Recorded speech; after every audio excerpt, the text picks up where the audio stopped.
Bonjour, honorable assistant, chers collègues. Je remercie Monsieur le Président du Conseil de l'Ordre des pharmaciens, Monsieur Metiwi, qui m'a confié une mission de parler sur le rôle du pharmacien au niveau de l'hôpital. Donc, on va suivre le plan suivant. Introduction, place de la pharmacie hospitalière dans un établissement public de santé. Puis on va passer aux missions et le rôle du pharmacien hospitalier. Puis on va terminer par une conclusion. En introduction, la pharmacie hospitalière joue un rôle essentiel dans le système de la santé. Elle constitue un domaine spécifique de la pharmacie. Elle est axée sur la gestion des médicaments et dispositifs médicaux au sein des établissements de santé, tout en assurant un suivi thérapeutique optimal pour les patients hospitalisés. Et ceci est défini en Algérie, elle est définie dans la loi 1811 du 2 juillet 2018 relative à la santé, dans ses articles 246, 247 et 248. Dans le premier article 246, les établissements de santé publics et privés sont tenus de disposer d'une pharmacie hospitalière dans l'activité et réservée à l'usage des malades traités dans ces établissements. Dans l'article 247, cette gestion de la pharmacie hospitalière est assurée par un pharmacien. Et dans l'article 248, il y a les missions de la pharmacie hospitalière. C'est de mener ou de participer à toute action d'information sur les produits pharmaceutiques, médicaments, matériels ou objets, ainsi qu'à toute action de promotion de leur bon usage, de contribuer à leur évaluation. La deuxième mission, c'est de mener ou de participer à toute action susceptible de concourir à la qualité et la sécurité du traitement et de soins relevant dans son domaine. Le troisième point, c'est d'appliquer les règles de bonne pratique de pharmacie hospitalière fixées par le ministère de la Santé. Et puis, d'assurer le respect des règles qui régissent le fonctionnement de l'établissement, la gestion, l'approvisionnement, la préparation, le contrôle, le stockage, la détention et la dispensation des produits pharmaceutiques, médicaments et produits ou objets de pansement, ainsi que les matériels médicaux stériles en usage dans cet établissement. Le deuxième point, c'est la place de la pharmacie hospitalière dans un établissement de santé. On peut voir que la pharmacie est le noyau central de l'hôpital. Elle est gérée par un pharmacien, elle est sous l'autorité directe du directeur de l'établissement, qui est par la suite sous l'autorité de la DSP, la Direction de la santé et de la population, et le ministère de la Santé. Le ministère de la Santé, il alloue les budgets au niveau des établissements. Ces budgets, ils vont être exploités et utilisés et consommés par l'établissement selon des procédures d'achat, selon le code des marchés publics. Donc, une fois les contrats finis et signés, le pharmacien peut effectuer les commandes en se basant sur une nomenclature qui a été élaborée par les services médicaux et dont la synthèse a été faite par le pharmacien, puis validée par le comité du médicament. Et par la suite, le pharmacien pourra effectuer ses commandes et approvisionner les services médicaux et le plateau technique, le laboratoire et la radiologie. En priorité, on a la pharmacie centrale des hôpitaux. Presque 90% des médicaments exclusivement on s'approvisionne de la PCH. Les autres produits qui ne sont pas disponibles, on est au niveau de la PCH, on les achète au niveau des fournisseurs privés selon le code des marchés publics, selon des contrats signés. Et on a un autre fournisseur, c'est l'IPA, qui nous approvisionne en produits de prévention. Car le chapitre qui a été dédié pour le médicament est alloué par le ministère de la Santé, il est réparti en deux volets. Il y a le volet il y a le volet annexe 2 et le volet annexe 1. L'annexe 2, c'est au compte du ministère de la Santé. Et chaque établissement, selon sa spécificité, il y a eu la répartition de ces budgets. En premier lieu, c'était 50-50, puis selon la spécificité de l'hôpital.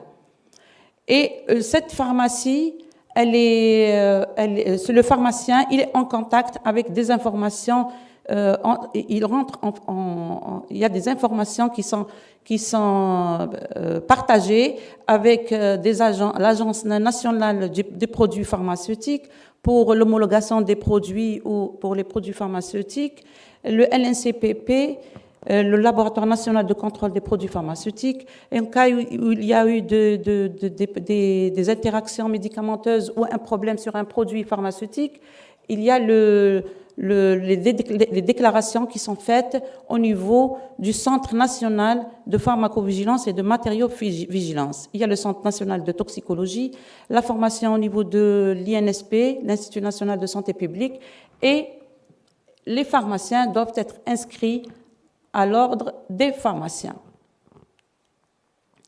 Cette pharmacie hospitalière aussi, elle est organisée en locaux. On trouve des locaux réservés à la réception, au stockage, à la pharmacotechnie, préparation de stockage, des locaux administratifs pour le personnel, des locaux de dispensation intra-hospitalière et extra-hospitalière. Donc, on n'a pas que les services, on est chargé de dispenser des produits en ambulatoire selon la circulaire 007 dans son chapitre article 5 qui dit que tous les malades hospitalisés qui sont déclarés sortant d'un établissement de santé doivent bénéficier d'un traitement, la continuité du traitement, à titre en ambulatoire, c'est-à-dire à domicile, selon la carte géographique. Donc, c'est sur une répartition géosanitaire. Chaque EPH, il a sa répartition et le malade, il a son dossier médical et on peut dispenser le produit. Donc, concernant les locaux, on a des locaux aussi communs pour le personnel et des équipements. On a besoin d'équipements, de bureautique, d'outils informatiques, fax, téléphone, etc. pour la communication. L'organigramme de la pharmacie hospitalière, donc le personnel de la pharmacie. C'est comme une pyramide. En premier lieu, il y a le pharmacien responsable, qui peut être un pharmacien généraliste santé publique, qui peut être un spécialiste, toutes les spécialités confondues, ou un pharmacien hospitalo-universitaire. Il se fait aider par des pharmaciens adjoints, résidents, internes ou stagiaires, et se fait aider aussi par des cadres paramédicaux en pharmacie, des biologistes de santé publique, administrateurs et agents administratifs, comptables, informaticiens, et en dernier, des agents de manutention, agents d'hygiène de surface et des marcheurs qui font les déplacements. On va passer à l'évolution du profil du pharmacien hospitalier en Algérie et le régime statutaire. D'abord, on peut dire que le diplôme de pharmacie a évolué depuis l'année 63 jusqu'à 2011. Donc, en premier lieu, il y a eu le décret numéro 63-398 du 7-10-1963 porte création du diplôme d'État en médecine, en pharmacie, en chirurgie dentaire et de sage-femme de la République algérienne et populaire. En 1971, il y a eu une organisation des études de diplôme de pharmacien. Le pharmacien, il est passé à 4 ans d'études, un bac plus 4, plus validation de stage d'internat en fin d'année. Puis il y a eu la loi sanitaire avec ses décrets 8505 du 16 février de 1985, avec ses décrets et ses arrêtés. Il y a eu aussi une réforme pour le diplôme de pharmacien. Il est passé à 5 ans. Bac plus 5, plus stage d'internat en fin d'année. Puis, il y a eu une autre réforme en 2011 sous un décret exécutif numéro 11-413 portant organisation en vue du diplôme de pharmacien. On est passé à 6 ans.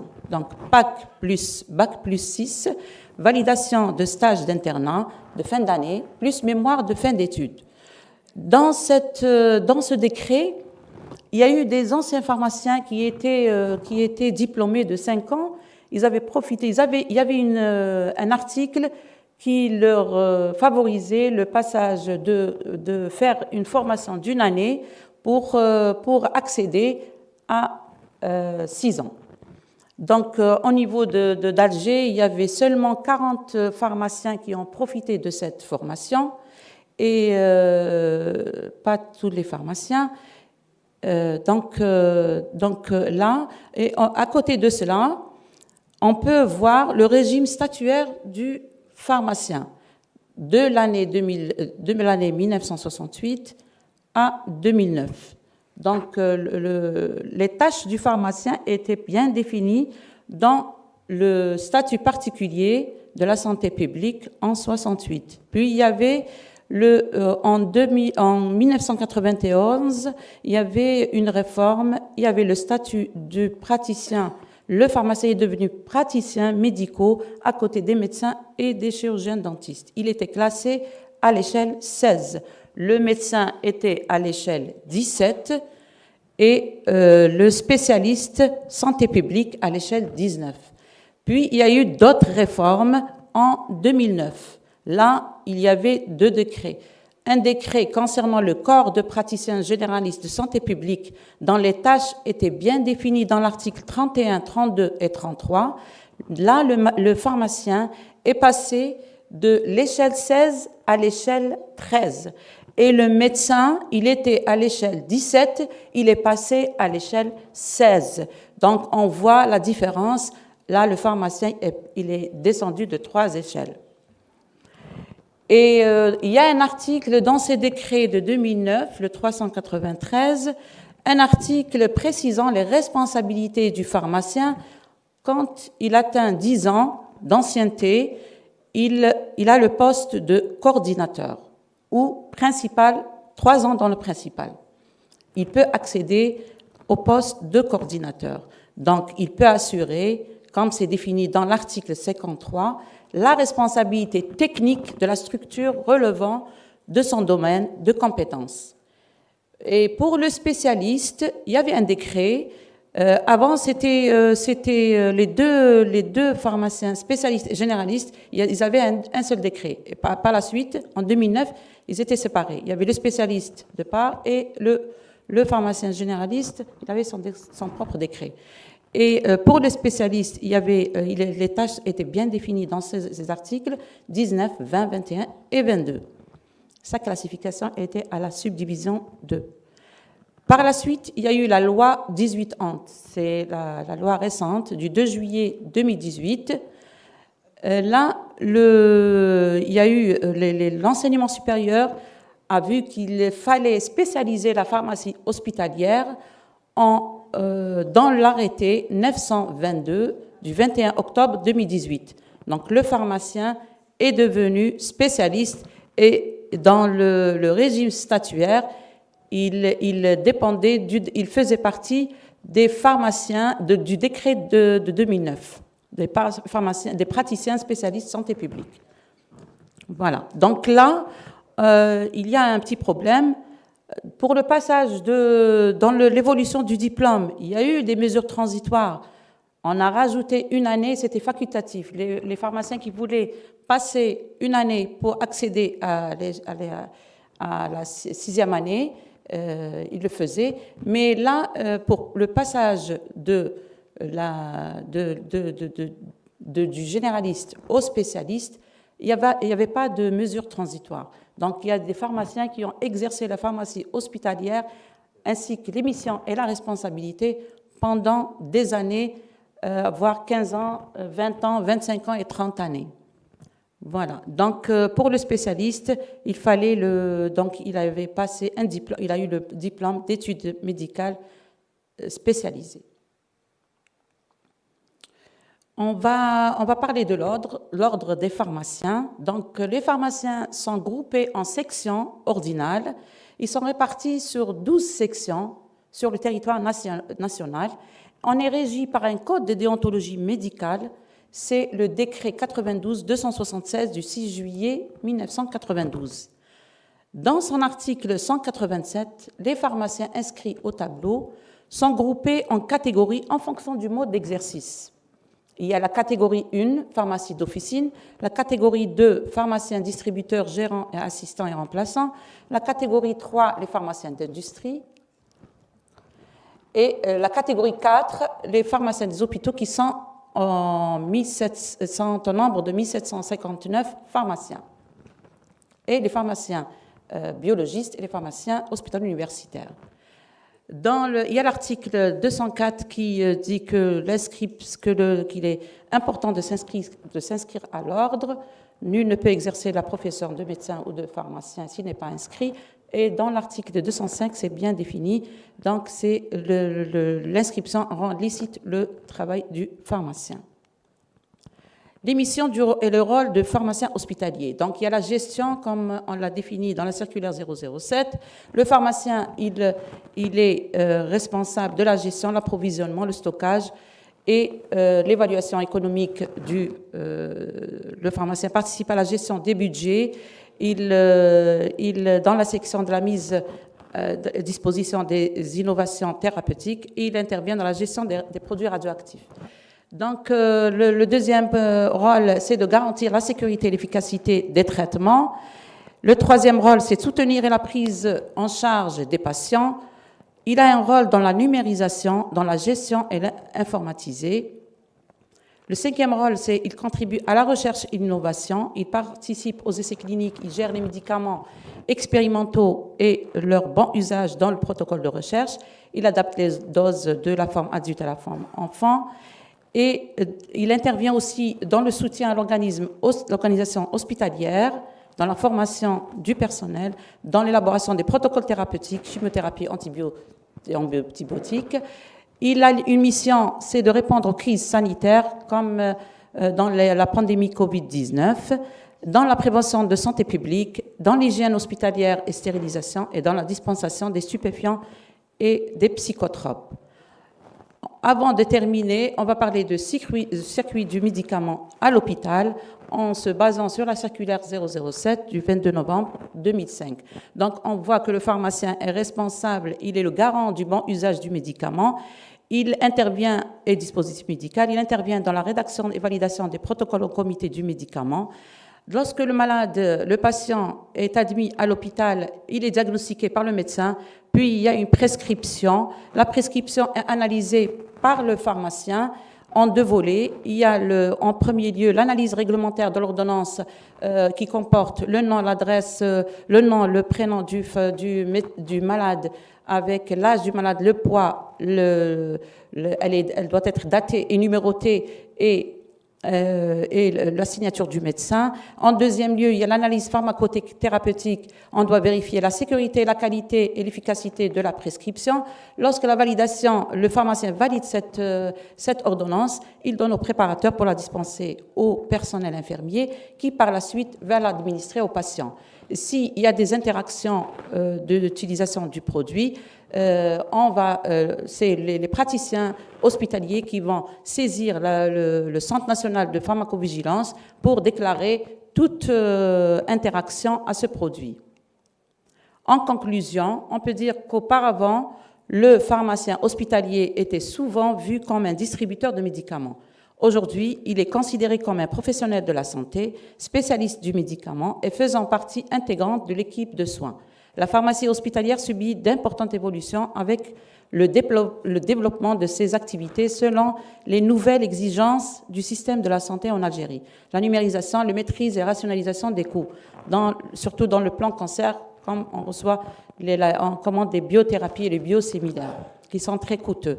Ceci a encouragé le pharmacien hospitalier à perfectionner les connaissances dans son domaine grâce à la formation continue. Il assure les mêmes missions et les mêmes responsabilités qu'il exerce son métier dans une structure sanitaire ou une structure multidisciplinaire avec plusieurs spécialités, comme un centre hospitalo-universitaire, d'où nécessité de lui fournir un cadre législatif qui lui donne plus d'autonomie dans l'accomplissement de ses tâches et de revoir le régime statutaire par rapport aux missions et aux responsabilités qui lui sont attribuées, et le doter d'un guide méthodologique de gestion en pharmacie hospitalière qui sera un outil de travail basé sur les bonnes pratiques hospitalières. Et je vous remercie.